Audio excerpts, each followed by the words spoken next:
వరలక్ష్మి వ్రతం యొక్క ప్రత్యేకత ఏమిటి, మరియు యోగ రహస్యం ఏమన్నా ఉందా, అంతరార్థాలు ఏమన్నా ఉన్నాయా అనే ప్రశ్న అందరికీ కలుగుతుంది. ఎందుకంటే ఆధ్యాత్మికంగా ధ్యానం చేసుకునే సాధకులకు అందరికీ కూడా భారతదేశంలో మనం ఉంటున్నప్పుడు మనకి ఈ పండుగలు, ఈ వ్రతాలు ఇవన్నీ వస్తున్నప్పుడు మనకి ఎన్నో ప్రశ్నలు ఉదయిస్తాయి కూడా. ఇది వరలక్ష్మి వ్రతం అని ఎందుకన్నారు? మొదట మనం ఈ విషయం తెలుసుకోవాలి. వ్రతం అంటే అర్థం ఏంటి? తస్మాత్ ఏతత్ వ్రతం మమ. వ్రతం అంటే ఓ దీక్ష, ఓ పట్టుదల, ఓ లక్ష్యము. వ్రతం చేసేటప్పుడు ఏ వ్రతమైనా కావచ్చు.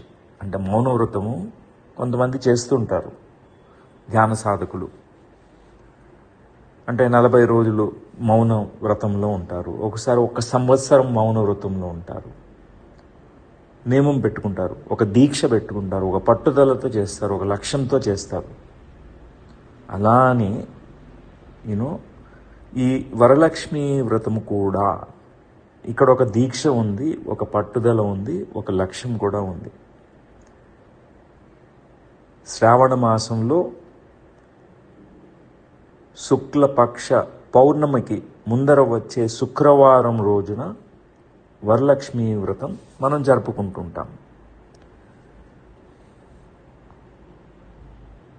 ఆ వరలక్ష్మి మాత మనకి సంపద, విజయాన్ని అందిస్తుంది. సంపదను, విజయాన్ని అనుగ్రహిస్తుంది, కటాక్షిస్తుంది. మనం అది ప్రగాఢంగా నమ్ముతాం భారతదేశంలో. కానీ మన భారతదేశంలో ఒక ప్రత్యేకత ఉంది. బాహ్యార్థాలు ఉంటాయి, మన కొన్ని చేసే రిచువల్స్ ఉంటాయి. కానీ దానితో పాటు ధ్యాన సాధకులు కొన్ని యోగ రహస్యాల్ని, అంతరార్థాల్ని, ధర్మ సూక్ష్మాల్ని ఇవన్నీ కూడా అర్థం చేసుకోగలిగే ఆ బుద్ధి, ఆ వివేకము, ఆ యొక్క జ్ఞానం కలిగి ఉంటారు.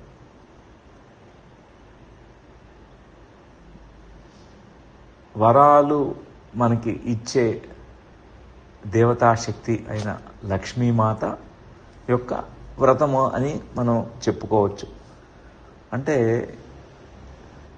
ఈ అనుగ్రహం అంటే ఏంటి, వరాలు ఇవ్వడం అంటే ఏంటి అంటే, ఈ విశ్వమంతా ఒక శక్తినే. ఎన్నో శక్తులతో నిండి ఉంది ఈ సృష్టి అంతా కూడా. మనలో కూడా శక్తి ఉంది. ఈ శుక్లపక్ష శ్రావణ మాసంలో వచ్చే ఈ శుక్రవారం, పౌర్ణమికి ముందర వచ్చే ఈ శుక్రవారం, ఇది ప్రతి సంవత్సరం కూడా వరలక్ష్మి వ్రతానికి మనం అంకితం చేసేసుకున్నాం. ఎందుకు అలా చేశారు? ఇది మనం ఇప్పుడు చేసుకున్నది కాదు కదా, పూర్వీకుల నుంచి వస్తుంది. ఎన్నో యుగాలుగా ఈ యొక్క మన త్రేతాయుగము, ద్వాపర యుగం నుంచి కూడా ఇప్పుడు కలియుగంలో కూడా మనం ఈ పద్ధతి, ఈ సాంప్రదాయము, ఈ వ్రతము మనం చేసుకుంటున్నాం. సో ఈ అష్టశక్తులతో కూడి ఉన్నటువంటి ఆ మహాలక్ష్మి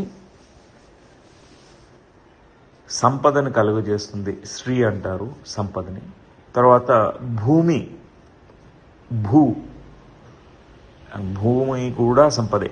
సరస్వతి అంటే జ్ఞానము, అభ్యాసం, అది కూడా సంపదే. ప్రేమ, ప్రీతి అది కూడా సంపదే, కీర్తి అది కూడా సంపదే, శాంతి కలుగు చేస్తుంది, తుష్టి అంటే మనలో ఒక ఆనందం, మన పుష్టి కూడా, మన శరీరం యొక్క పుష్టి, బలం, ఈ అష్టశక్తులతో మన అనుగ్రహిస్తుంది అని మనం చెప్పబడింది మన గ్రంథాలలో. అలానే మనం అనుకుంటుంటాం లక్ష్మీమాత అంటే వట్టి డబ్బే కాదు,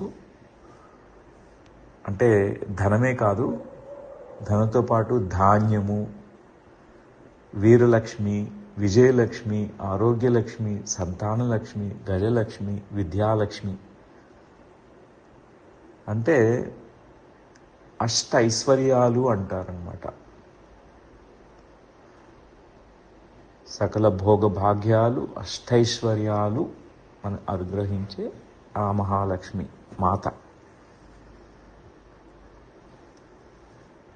దీని ఒక స్టోరీ ఒకటి మనం వింటుంటాము. ఒక కథ చెప్పబడింది. ఆ కథలో ఒక ప్రాంతంలో, ఒక ఊరిలో ఒక గృహిణి ఉంది. ఆవిడ పేరు చారుమతి. ఆవిడ చాలా మంచి సుగుణాలు కలిగినటువంటి గృహిణి. భర్తని, పిల్లల్ని, వారింట్లో ఉన్న అత్తమామల్ని అందరినీ చాలా ఆదరించుకుంటూ చాలా చక్కగా వారి సేవలు చేస్తూ వారి ఇంటిని చక్కగా చెక్కబెట్టి ఉంటూ ఉంటుంది. మరి ఆ కథలో ఏం చెప్పబడిందంటే, ఆవిడ ఆ రోజు నిద్రపోయినప్పుడు కలలో స్వప్నంలో ఆవిడకి లక్ష్మీమాత కనిపించి దర్శనమిచ్చి, ఆ తర్వాత రోజున ఉదయాన్నే నువ్వు ఈ లక్ష్మీ వ్రతాన్ని చెయ్యి అని చెప్పారు అని చెప్పబడింది. అంటే లక్ష్మీమాతే ఈ విధంగా ఆవిడకి చారుమతికి చెప్పింది అని. చారుమతి అనే పేరు కూడా ఒక మనం అర్థం చేసుకోవాలి, అని డీకోడ్ చేసుకోవాలన్నమాట. దీనికి అంతరార్థాలు ఉన్నాయి. చారు అంటే చాలా మంచిది అని, అంటే లక్ష్మి అంటేనే లక్షణాలు, మంచి లక్షణాలు, సుగుణాలు కలిగినటువంటి లక్ష్మీమాత. సో చారు అంటే చక్కని సుగుణాలతో ఉన్నటువంటి, మతి అంటే బుద్ధి, మంచి సద్బుద్ధి కలిగినటువంటి ఒక గృహిణి, ఒక మహిళ. మనం చెప్పుకుంటాం ఇంట్లో ఉన్నటువంటి ఉమెన్ అంతా కూడా, మహిళలంతా కూడా గృహలక్ష్మి బాగున్నారు అంటే, ఆనందంగా ఉన్నారు అంటే మరి ఆ కుటుంబం అంతా ఆనందము, వైభోగము, సిరి సంపదలతో, సకల భోగ భాగ్యాలతో ఉంటుంది.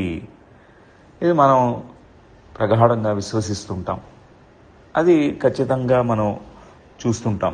ఏ గృహిణి కళ్ళులో తడి నీళ్లు వస్తాయో, కన్నీళ్లు పెడుతుందో, ఆ గృహంలో మరి ఏ గృహంలో అయితే ఆ గృహిణి కన్నీళ్లు పెడుతుందో అక్కడ మరి దుఃఖం ఉంటుంది. అక్కడ సిరి సంపదలు, వారికి సమృద్ధితనం రాదు. అవన్నీ కూడా వాళ్ళు ఇబ్బంది పడుతూ ఉంటారు. అంతా అఫెక్ట్ చేస్తుంది. అంటే ఇక్కడ ఒక మహిళ, ఒక గృహిణి ఆనందంగా ఉందంటే మొత్తం ఇల్లంతా ఆనందంగా ఉంటుంది అనే ఒక అంతరార్థం మనం స్వీకరించాలి. అంటే ఇక్కడ ఫస్ట్ సద్బుద్ధి కావాలి. అదే పాత్రత అంటే యోగ్యత. పాత్రత అంటే మన పాత్ర ఎంతగా ఉంటుందో అంత మనం దానిలో నింపుకోగలం, మనం అంతగా తీసుకోగలం, స్వీకరించగలుగుతాం. మరి లక్ష్మీమాత మనకి అందించే ఆ సంపదని మనం అందుకోవాలి అంటే, అష్టైశ్వర్యాలు మనం పొందాలి అంటే కూడా మన పాత్రత కావాలి. ఆ యోగ్యతని, ఆ అర్హతని మనం సంపాదించాలి. ఆ అర్హతే లక్షణాలు. దానిలో ఒకటి బుద్ధి చక్కగా ఉండాలి. బుద్ధి ఎంత చక్కగా ఉంటుందో, వివేకమైనటువంటి బుద్ధిని మనం కలిగి ఉంటామో అప్పుడు మనం చక్కగా ఆనందంతో మనం ఉంటాం. ఎంత ఆనందంగా ఉంటామో అక్కడ మనం అనుకున్నవన్నీ సాకారం చెందించుకోగలం. విజయం మనల్ని వరిస్తుంది. సంపదలు, సిరి సంపదలు అన్నీ కూడా మనకి వస్తాయి. ఇది సత్యం. అందుకే ఈ వరలక్ష్మి వ్రతం ఎందుకు చేస్తున్నామంటే ఆ దీక్ష, మరి ఆ యొక్క పట్టుదల, ఆ లక్ష్యము ఎందుకు పెట్టుకుంటారంటే ప్రతి ఒక్కళ్ళకి ఈ ఫిజికల్ ప్లేన్లో, ఈ భౌతిక తలంలో ఆనందంతో, మరి భోగభాగ్యాలతో, అదే కాకుండా మోక్ష జ్ఞానంతో వారు చక్కగా మధ్య మార్గంలో ఉంటూ ఉండవచ్చు. ఆధ్యాత్మిక మార్గం అంటే మోక్షం ఒక్కటనే కాదు. ఆధ్యాత్మిక మార్గం అంటే ఈ రెండు కూడా మామూలుగా ఏమనుకుంటామంటే పరస్పర విరుద్ధమైనటువంటివి. నా మోక్ష జ్ఞానం ఉంటే మరి సిరి సంపదలు, ఈ భోగభాగ్యాలు అన్నీ ఏమక్కర్లేదు, వెళ్ళిపోతాయి, అవన్నీ మనం ఛేదించాలి అనుకుంటాం. అలా ఏమీ కాదు. మన భారతదేశం యొక్క గొప్ప ఆధ్యాత్మిక జ్ఞానం మనకి, మనం చేసుకునే పండుగల్లో ఆ విశిష్టత మనకి తెలుస్తూ ఉంటుంది.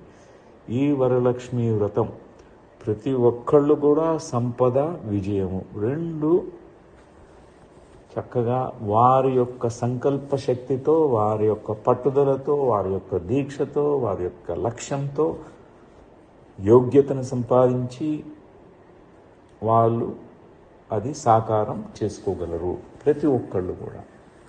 అందుకే ఈ వరలక్ష్మి వ్రతాన్ని మనం చేస్తూ ఉంటాము.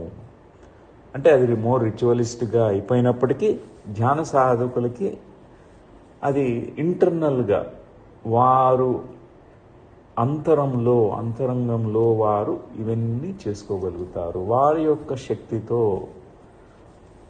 వారు తీసుకున్నటువంటి ధ్యాన శక్తితో, యోగ శక్తితో, ఆ శక్తితో, సంకల్పంతో